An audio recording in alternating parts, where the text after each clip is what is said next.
not stressed.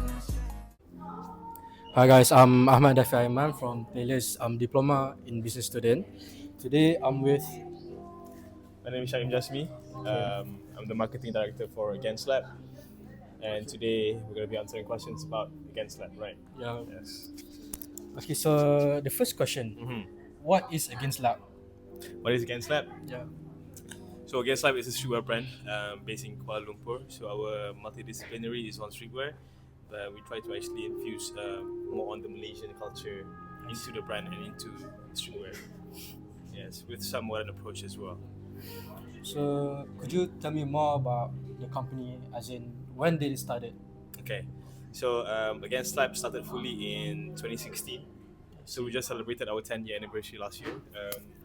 This chain that I'm wearing was set to commemorate the decade of us being in the industry itself. So we just dropped that collection last year, and this is going to be our 11th year in the industry itself. I see. Yeah. Okay, so what are your company's specialty in? In products, in clothes, in making people feel good. I mean, we like to call people. We like to tell people that we're dope makers. Mm-hmm. We like to make cool stuff for people, I see.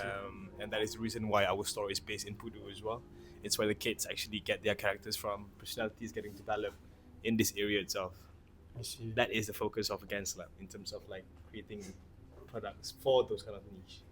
Yes. So, is this the only AgainstLab shop in KL, or is there another shop around here? As for our flagship store, this is our only one. I see. We are planning to actually expand on some other things, but I think that is something that we need to disclose soon, not now. Okay. But yeah, in terms of store, we only have one. But if you're questioning in terms of like where you can actually find AgainstLab in Malaysia itself, you just can actually go to some of our stockists. Okay, so our products are available. Our brand is available online and also around Malaysia as well. So KL, Johor.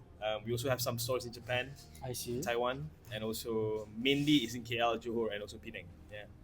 And by the way, for the birth of AgainstLab, 10 years ago, 11 years ago, and it was created in Penang. I see. Yes. Just to the closure, this is not my brand. I'm the representative to actually explain about this as well. But Sean sent us, send you guys a regard on like, good luck with your assignment as well. But Sean is from Penang, so AgainstLab is based in Penang. I see.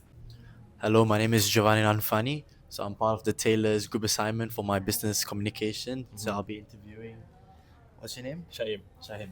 Yes. So I have a few questions to ask you. Okay. How does your company communicate internally?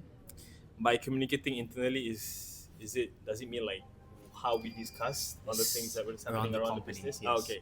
So everything happens in-house. So we have an office outside of the store that is like 10 minutes away from the store. Okay. So everything is done in terms of communicating wise. We only communicate if you want a basis of it. We use WhatsApp. We use Google Meet and those basic softwares. I would say if you guys want to communicate in-house. But mainly, we try to actually do most of our communications in real life, and that is the reason why we have to actually be present in the office almost 5 days a week. Okay. To just So this is also external. external and external. I mean, like externally, I think I would say WhatsApp as a platform, right? Yeah. That's interesting. Yeah. So secondly, how does your company solve in decision making and problem saving internally? Okay, so internally, I mean, like I said just now, we have the owner of AgainstLab is Sean Duaboy. That's what he goes by. So with Sean, he doesn't, even though he is the brand owner and he has his people to actually do his stuff for him, he will actually be hands-on in most of the things that we're doing with the companies or with the brands. So most of our collection, the campaigns, everything has to go through him, just to ensure that, because people might think that it's a bit more of like disadvantage just because it takes a while for you to actually get back and forth with your boss. Okay. Right? But at the same time, I feel like it's more hands-on and you can actually retain the brand identity and the consistency of the brand throughout the whole entire years that you're operating as a business. Yeah. Okay. So this also answers externally. How does the company do to increase Productivity. the productivity Okay, this might for be a bit your deeper. workers? Okay, so I think this might be a bit deeper, but I'm talking on behalf of Sean. I feel like one thing that Sean does very well at is hiring the right people for the company itself. just because hiring the right people will actually increase your productivity in the company itself, just because you have the right people to actually work with, you know. Yeah. Good choice, not the lazy ones. Not the lazy ones. I mean, like, it's more on like how I view Sean. He likes to actually hire people with personality. Okay. Yeah, with a good one. Yeah, it's good. So, how does the company build and maintain a strong business relationship? Mm-hmm. With clients. Yes, with the clients, with the customers. Okay, so one thing that we actually prioritize a lot in our store is to greet everyone with utmost respect, and inclusivity is very important to us as well. Whoever that steps into our store, whoever steps into our area, simultaneously, you guys are already a part of the family, you know.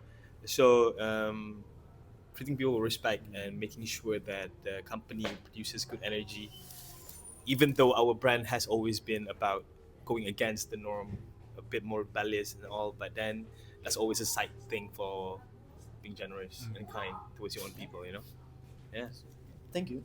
So, what does the company do to focus on enhancing the company's professional image? Mhm.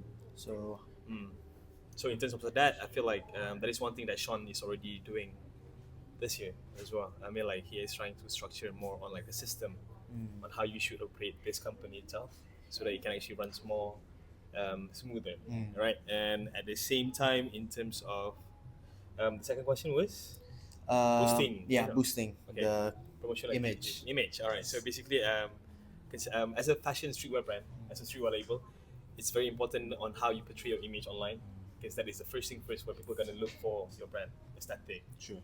Yeah. style-wise, direction. Style. Yeah. Different from the other companies. Yeah, so those are the places that you want to look for in terms of getting the right presentation for your lookbook, for your campaign shots, and also your product pictures. Yeah. For your company size, how do you keep up with boosting and promoting your brand to the different states, or let's say Penang to here?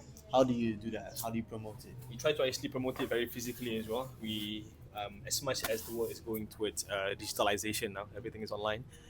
We try to actually go against the norm. And that hence the why our brand is AgainstLab.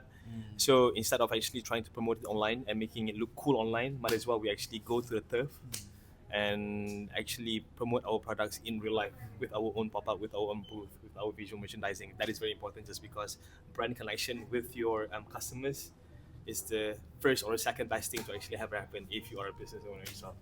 Okay. When your consumers feel like you're connected, that is important. Yeah. So, does your company focus a lot on social media to promote the business? And like, what is your main target audience? Main target audience. Yes. So I would say the urban kids in KL, the people who actually because streetwear as a start, it's very direct, just because streetwear has always been about the whatever that people are wearing on the street. So that means it's always the youth energy, you know, the people who's always in the street.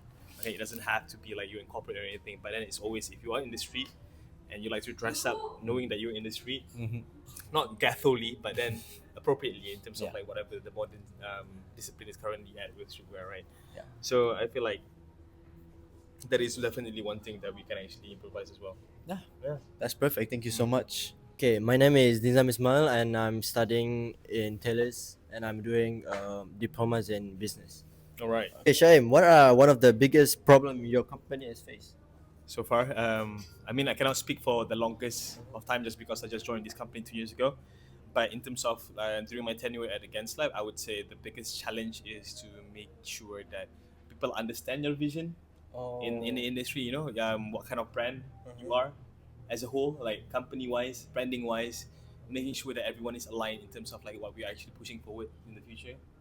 That is the most hardest part, I would say, just because you want to scale. If you want to scale, you got to make sure that your people understand you first, right? Yeah, like what are you doing and stuff. Yes, yeah. So getting that clear message around the people is very, very, I wouldn't say it's the hardest, but it is very important, and it is the tedious part of the business itself. Okay, does your company experience language barrier when communicating with people who speak like different type of language? Okay, our company is quite special just because this is a very I do not want to play race into this card, but AgainstLab has always Sean is from is a Malaysian Chinese. All right, Oh, so it's mixed. it's a mix. Oh, I mean, like, he's Chinese, like Malaysian Chinese, Oh, not alright. from mainland. Or Alright, something. Okay, so basically, the company has always been about mixing races into the business. Okay, but in terms of like having barriers in terms of communicating with everyone, it's pretty universal just because everyone speaks English and also Malay. So in any case you're speaking Chinese, you can just ask them to actually translate to me. Has anyone try to speak with their own language, like example, like in Indian or like Chinese? In terms of just because the majority people are in the company right now are Chinese, so they tend to actually speak to each other. Oh, okay. But then it's not a problem just because most of the time it's always English. English. Oh, okay. Have your company faced gender and culture barriers, culture problems? Nah, I don't think so. Not yet? Nope. So far, so good. So far, so good. Yeah. Okay. Okay, how does your company overcome these barriers and problems? Okay, so basically, us as a team, the best thing to actually have, aside from the best technologies, is to have the great team. I mean, a very cohesive team that you can actually work together. So just because whenever you have when you have problems, and this business is very hands-on towards your consumers, so consumers are always humans. So it's good to actually treat your problems with humans, with another human too. So the way how we solve things out is to actually have a lot of communications internally in the office, discussing properly on what to actually do, and understanding the root of the problem, and everything can actually be settled just by communicating and discussing, brainstorming. So basically, you guys discuss with each other and then like try to. Very important, yeah. That is our best forte, I would say.